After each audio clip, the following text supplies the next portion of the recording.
आज का कहानी का शीर्षक है मायका और ससुराल। ससुराल में वो पहली सुबह आज भी याद है, कितनी हड़बड़ाहट में उठी थी, ये सोचते हुए कि देर हो गई है और सब न जाने क्या सोचेंगे। एक रात ही तो नए घर में काटी है और इतना बदलाव, जैसे आकाश में उड़ती चिड़िया को किसी ने सोने के मोतियों का लालच देकर पिंजरे में बंद कर दिया हो। शुरू के कुछ दिनों तो यूं ही गुजर गए। हम घूमने बाहर चले गए।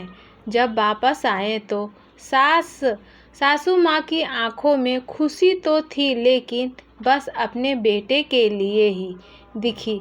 मुझे सोचा शायद नया नया रिश्ता है, एक दूसरे को समझते देर लगेगी, लेकिन समय ने जल्दी ही एहसास करा दिया कि मैं यहाँ बहू हूँ, जैसे चाहूँ वैसे नहीं रह सकती। कुछ कायदा मर्यादा है जिनका पालन मुझे करना होगा। धीरे धीरे बात करना, धीरे से हंसना, सबके खाने के बाद खाना, ये सब आदतें जैसे अपने आप ही आ गई।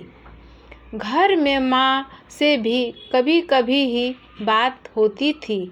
धीरे धीरे पीहर की याद सताने लगी। ससुराल में पूछा तो कहा गया अभी नहीं, कुछ दिन बाद। जिस पति ने कुछ दिन पहले ही मेरे माता पिता से ये कहा था कि पास ही तो है, कभी भी आ जाएगी, उनके भी सुर बदलते हुए थे। अब धीरे धीरे समझ आ रहा था कि शादी कोई खेल नहीं, इसमें सिर्फ घर नहीं बदलता, बल्कि आपका पूरा जीवन ही बदल जाता है। आप कभी भी उठ के अपने पीहर नहीं जा सकते, यहाँ तक कि कभी याद आए तो आपके पीहर वाले भी बिन पूछे नहीं आ सकते। पीहर का तो अल्हड़पन, वो बेकाब हंसना, वो झूठे मुँह रसोई में कुछ भी छू लेना, जब मन चाहे तब उठना, सोना नहाना, सब बस अब यादें ही रह जाती है। अब मुझे समझ आने लगा था कि क्यों विदाई के समय सब मुझे गले लगाकर रो रहे थे। असल में मुझसे दूर होने का एहसास तो उन्हें हो ही रहा था, लेकिन एक और बात थी जो उन्हें अंदर ही अंदर परेशान कर रही थी कि जिस सच से उन्होंने मुझे इतने साल दूर रखा, अब वो मेरे सामने आ ही जाएगा। पापा का ये झूठ कि मैं उनकी बेटी नहीं, बेटा हूँ, अब और दिन नहीं छुप पाएगा। उनकी सबसे बड़ी चिंता ये थी, उनका ये बेटा जिस कभी बेटी होने का एहसास ही नहीं कराया था, जीवन के इतने बड़े सच को कैसे स्वीकार करेगा। माँ को चिंता थी कि उनकी बेटी ने कभी एक गिलास पानी का नहीं उठाया, तो इतने बड़े परिवार की जिम्मेदारी कैसे उठाएगी।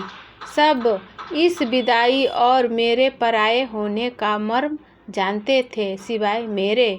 इसलिए सब ऐसे रो रहे थे जैसे मैं डोली में नहीं, अर्थी में जा रही हूँ। आज मुझे समझ आया कि उनका रोना गलत नहीं था। हमारे समाज का नियम ही ये है, एक बार बेटी डोली में विदा हुई तो फिर वे बस मेहमान ही होती है घर की। फिर कोई चाह कितना ही क्यों न कह ले कि ये घर आज भी उसका है, सच तो ये है कि अब वो कभी भी यूं ही अपने उस घर, जिसे मायका कहते हैं, नहीं आ सकता। हजारों समस्याओं और परेशानी आने पर भी उसी को हल करना है, हंसते हुए, गम छुपाते हुए। क्या यह तपस्या से कम नहीं है? अनजान जगह को सुधार कर अच्छा बनाने का काम करती हैं। तो बेटियां ऐसे ही होती है, फ्रेंड्स, ऐसी कहानी सुनने के लिए चैनल से बने रहे। इस वीडियो को लाइक करें।